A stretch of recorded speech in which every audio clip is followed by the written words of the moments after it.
Hello everyone, welcome to my YouTube channel Mamta maths tutorial. और आज 12th class में lecture 94 है। आज बेटा हम नया चैप्टर स्टार्ट करेंगे, चैप्टर 10 वेक्टर अलजेब्रा। बिल्कुल बच्चों, मुझे ध्यान में है चैप्टर 13 के कुछ एक वीडियोस पेंडिंग है, वो वीडियोस भी इन छुट्टियों में जरूर अपलोड कर देंगे। बट अब नेक्स्ट मंथ के सिलेबस में आपका चैप्टर 10 वेक्टर अलजेब्रा आना है, तो साथ साथ उसे भी कंटिन्यू करेंगे।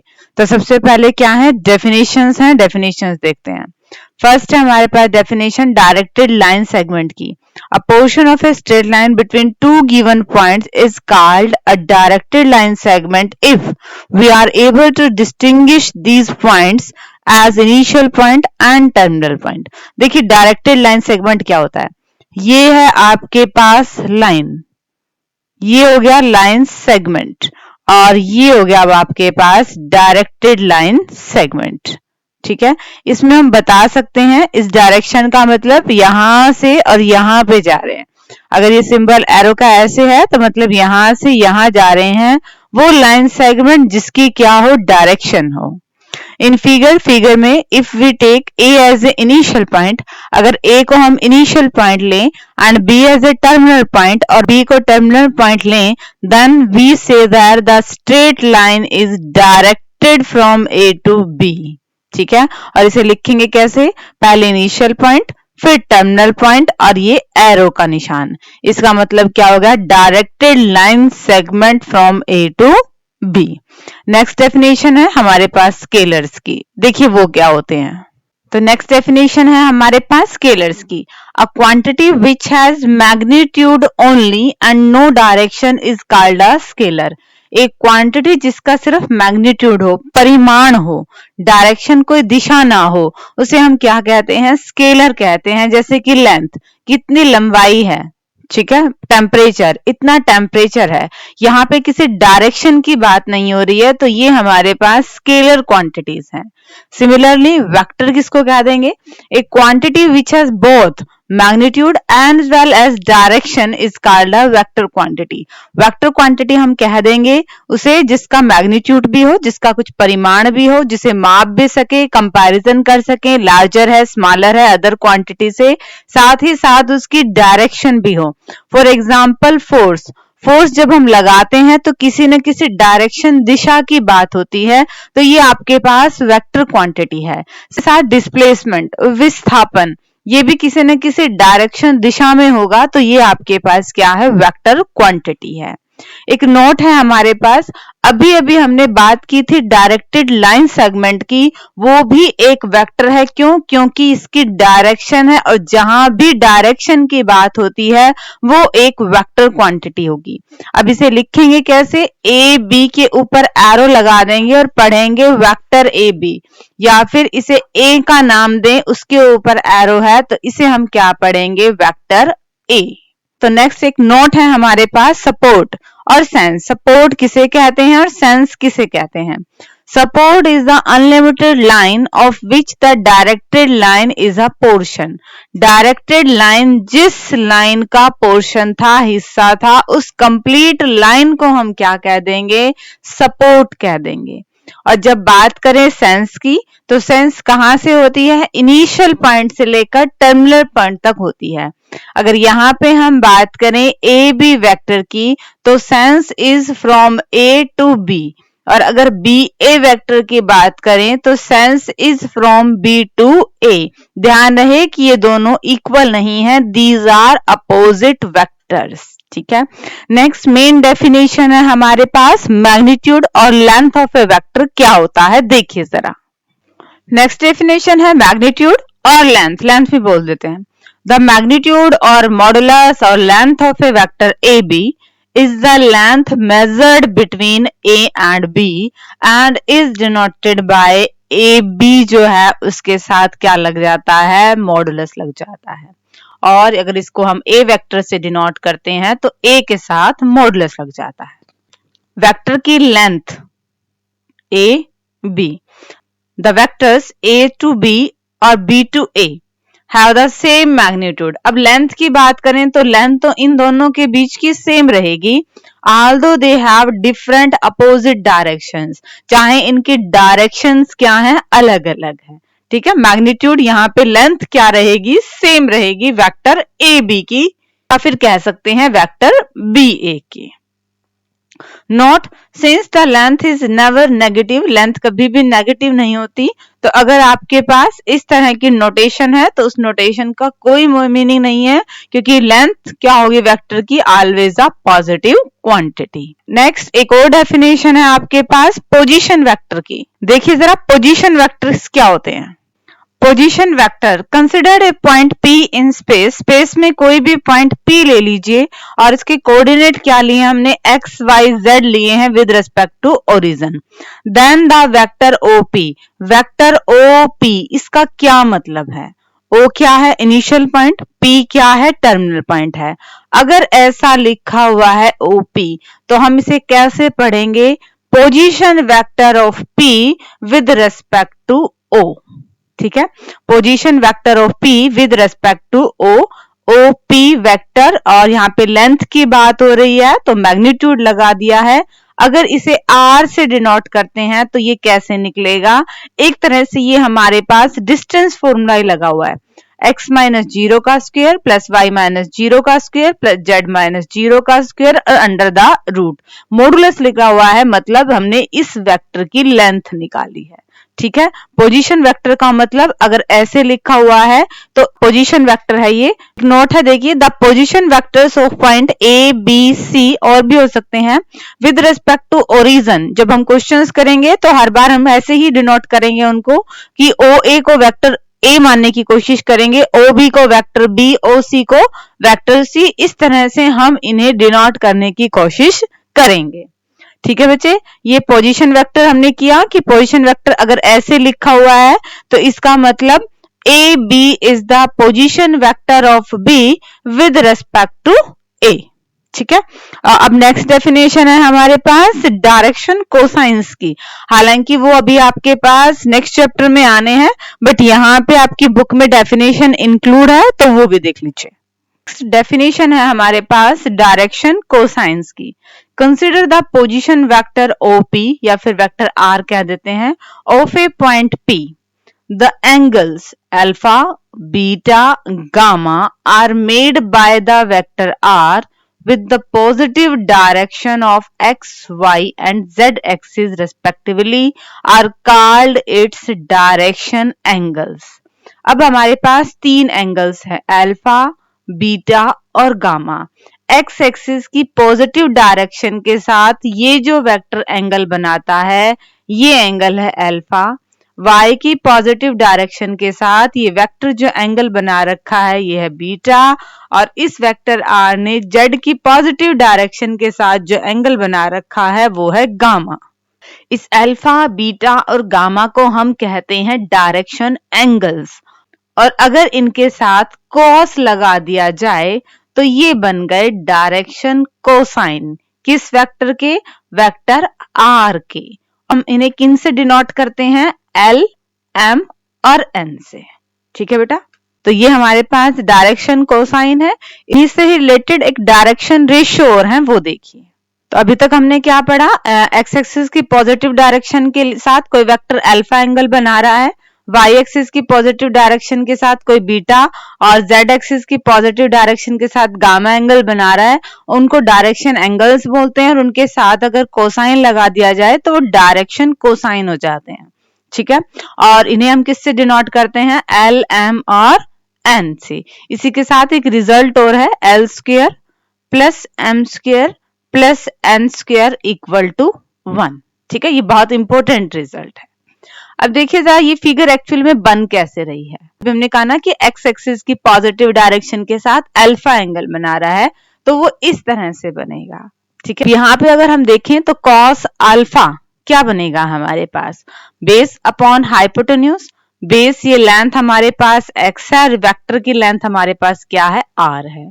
सिमिलरली कॉस बीटा ये और कॉस गामा ये, यहां से हम किसकी वैल्यू निकाल सकते हैं, L की, M की और N की, या फिर हम x, y और z की वैल्यू भी निकाल सकते हैं। जैसे ही हमारे पास x, y और z की वैल्यू मिल जाएगी, हमें इस पॉइंट P के कोऑर्डिनेट्स मिल जाएंगे। ठीक है, एक चीज और नई आ रही है, डायरेक्शन रेशियोज। तीन नंबर्स ए, बी और सी जो डायरेक्शन कोसाइंस के प्रोपोर्शनल होते हैं उन्हें हम क्या कहते हैं? Direction ratios. ठीक है, L by A equal to M by B equal to N by C अगर है तो हम कह सकते हैं A, B और C क्या है? उस वेक्टर के डायरेक्शन रेशियोज हैं। ध्यान रहे कि डायरेक्शन कोसाइन के साथ तो ये प्रॉपर्टी होल्ड करती है, बट डायरेक्शन रेशियोज के साथ ये प्रॉपर्टी होल्ड नहीं करती। ठीक है बच्चे, बिल्कुल आसान था। जो हमारे पास एक्स, वाई और जेड की पॉजिटिव डायरेक्शन के साथ कोई वेक्टर एंगल बना रहा है, उनके कोसाइन अगर हम लें तो वो डायरेक्शन कोसाइन। और तीन नंबर्स ए, बी और सी जो डायरेक्शन कोसाइंस के क्या है? प्रोपोर्शनल हैं, उन्हें हम क्या कह देते हैं? डायरेक्शन रेशियोज कह देते हैं। अभी तक हमने पढ़ा कि वेक्टर्स क्या होते हैं? Position vectors, direction cosine, direction ratios. और अब क्या है? वेक्टर्स के टाइप हैं कि वेक्टर्स कितनी तरह के होते हैं, उन्हें डिस्कस करते हैं। फर्स्ट है हमारे पास जीरो वेक्टर, नाम से दिख रहा है। A vector whose initial and terminal point coincide is called a zero vector or null vector denoted by a zero vector। ठीक है, अब एक वेक्टर क्या है? इनिशियल पॉइंट स्टार्ट भी यही हुआ और टर्मिनल पॉइंट खत्म भी यही हो गया, यानी कि वहां पे कोई लेंथ है ही नहीं, वहां पे क्या है? जीरो मैग्नीट्यूड है। तो इस वेक्टर को हम क्या कह देंगे? जीरो वेक्टर कह देंगे, जहां पे इनिशियल पॉइंट और टर्मिनल पॉइंट कोइंसाइड करें, यानी कि एक ही पॉइंट पे हो। और डिनोटेड कैसे करेंगे? Zero vector.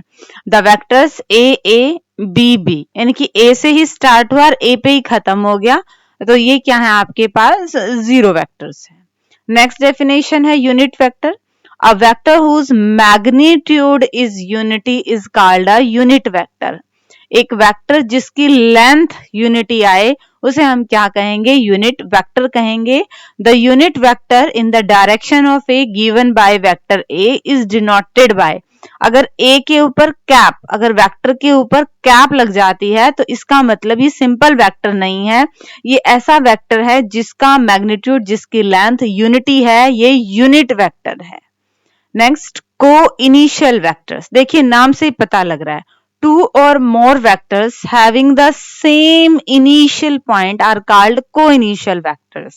ठीक है, ऐसे वेक्टर जिनका इनिशियल पॉइंट, स्टार्टिंग पॉइंट एक ही हो, जैसे कि ओ ए, ओ से स्टार्ट हो रहा है, O B, O initial point है, O C initial point O है, आर को initial as they have the same initial point O. ये सारे वेक्टर्स को हम क्या कह देंगे? को इनिशियल वेक्टर्स कह देंगे, क्योंकि इनका इनिशियल पॉइंट क्या है? सेम है। वेक्टर से रिलेटेड नेक्स्ट डेफिनेशन देखिए। तो नेक्स्ट डेफिनेशन है बेटा हमारे पास कोलिनियर वेक्टर्स की। कोलिनियर वेक्टर्स क्या होते हैं? Two or more vectors are said to be collinear if they are parallel to the same line. दो और दो से ज्यादा वेक्टर्स को हम कोलिनियर कह देते हैं अगर वो क्या है? पैरेलल हैं, इररेस्पेक्टिव ऑफ देयर मैग्नीट्यूड और डायरेक्शन। मैग्नीट्यूड बराबर हो जरूर नहीं, डायरेक्शन सेम हो बराबर नहीं। ठीक है, तो इस टाइप के वेक्टर्स को हम क्या कह देते हैं? कोलिनियर वेक्टर्स कह देते हैं। 3 पॉइंट्स, 3 पॉइंट्स ए, बी और सी, 3 पॉइंट्स को हम कोलिनियर कह देंगे कब? अगर ए बी बी सी को किसी स्केलर से मल्टीप्लाई करें और उसके बराबर आ रहा है तो इन 3 पॉइंट्स को हम क्या कह देते हैं? कि ये 3 पॉइंट्स हैं कोलिनियर। नेक्स्ट डेफिनेशन है हमारे पास इक्वल वेक्टर्स की। Two vectors A and B are said to be equal. दो वेक्टर्स को हम इक्वल कह देंगे कब? If they have the same magnitude, अगर उनकी लेंथ क्या है? बराबर है और डायरेक्शन भी क्या है? बराबर है। Regardless of position of their initial point. हाँ, स्टार्टिंग पॉइंट अलग अलग हो सकते हैं बट डायरेक्शन सेम होनी चाहिए, मैग्नीट्यूड सेम होना चाहिए। इस तरह से वेक्टर्स को हम क्या कह देते हैं? इक्वल वेक्टर्स कह देते हैं। और लिखेंगे कैसे? Vector A equal to vector B. अभी वेक्टर से रिलेटेड और डेफिनेशंस भी हैं, देखिए जरा। नेक्स्ट डेफिनेशन है नेगेटिव ऑफ ए वेक्टर। किसी वेक्टर का नेगेटिव क्या होता है? A vector whose magnitude is same as that of the given vector. दिए हुए वेक्टर के बराबर ही मैग्नीट्यूड है बट डायरेक्शन क्या है, अपोजिट है, तो इस वेक्टर को इसका नेगेटिव या फिर इस वेक्टर को इसका नेगेटिव वेक्टर कह देंगे।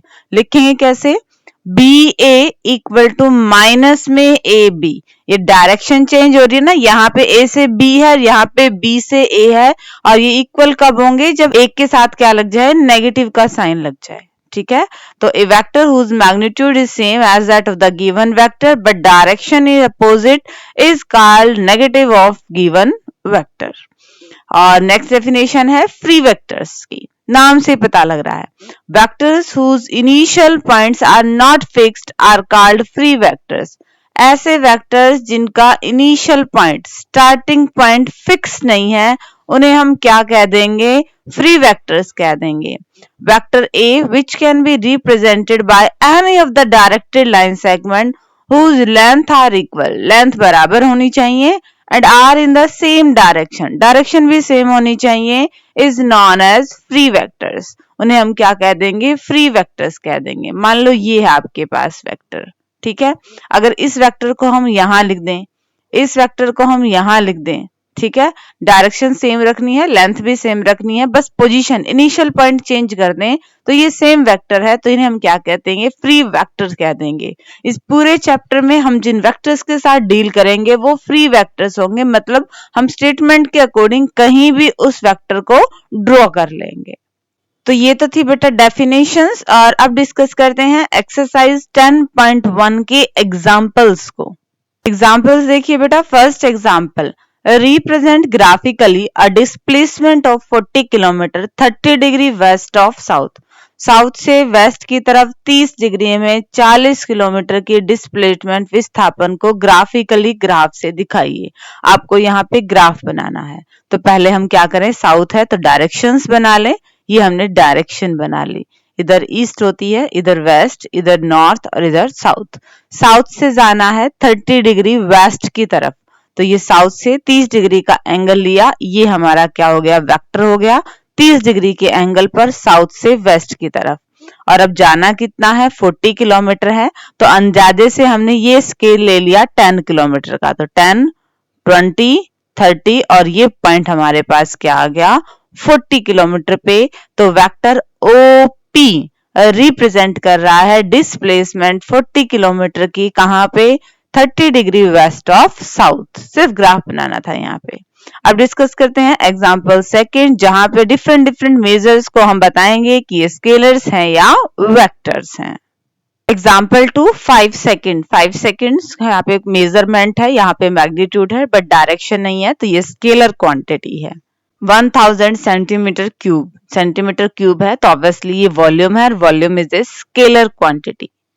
10 न्यूटन, न्यूटन से हमें पता लग रहा है ये फोर्स है। जब भी फोर्स की बात होती है मतलब कोई ना कोई डायरेक्शन है, जहां पे डायरेक्शन की बात होती है that is our vector quantity. 30 kilometre per hour speed, speed is a scalar quantity. 10 gram per centimetre cube हमारी यूनिट बता रही है, ये की डेंसिटी है, और डेंसिटी को हम सिर्फ माप सकते हैं, यहाँ पे डायरेक्शन की बात नहीं होती, तो ये हमारे पास स्केलर क्वांटिटी आ गई है।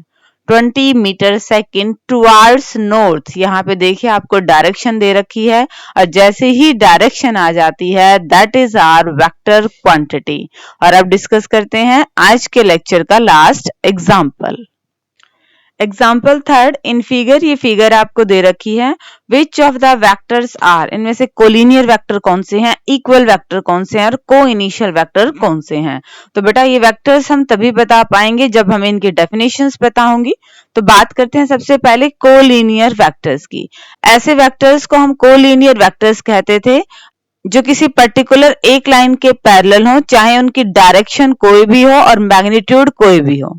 तो यहाँ पे अगर हम फिगर में ध्यान से देखें तो ए, सी और डी वेक्टर ये आपस में क्या है, किसी पर्टिकुलर लाइन के क्या है, पैरेलल हैं। हाँ, इनकी डायरेक्शंस अलग अलग हैं, मैग्नीट्यूड भी अलग अलग हैं, बट ये आपके पास किस कैटेगरी में आएंगे, कोलिनियर वेक्टर्स की कैटेगरी में आएंगे। नेक्स्ट है हमारे पास इक्वल वेक्टर्स। इक्वल वेक्टर्स क्या होते हैं, जिनकी डायरेक्शन सेम हो, जिनकी लेंथ सेम हो, हाँ इनिशियल पॉइंट अलग अलग हो सकता है। तो ध्यान से हम देखें तो यहाँ पे ए और सी वेक्टर ऐसे ही हैं। को इनिशियल वेक्टर्स, नाम से ही पता लग रहा है ऐसे वेक्टर जिनका इनिशियल पॉइंट कॉमन है। तो यहाँ पे हमारे पास वेक्टर C, वेक्टर B और वेक्टर D, इन तीनों का ही इनिशियल पॉइंट एक ही है, तो ये वेक्टर्स आ गए हमारे पास को इनिशियल वेक्टर्स। ठीक है बच्चे, होप कि आपको ये लेक्चर समझ में आया होगा। डिस्क्रिप्शन में नोट्स हैं, नोट्स ले लीजिएगा ताकि आपकी फेयर नोटबुक मेंटेन हो जाए अच्छे से। और आगे सिलेबस करने के लिए मेरे चैनल से जुड़े रहिए, इसे लाइक कीजिए, शेयर कीजिए, सब्सक्राइब कीजिए। Thank you.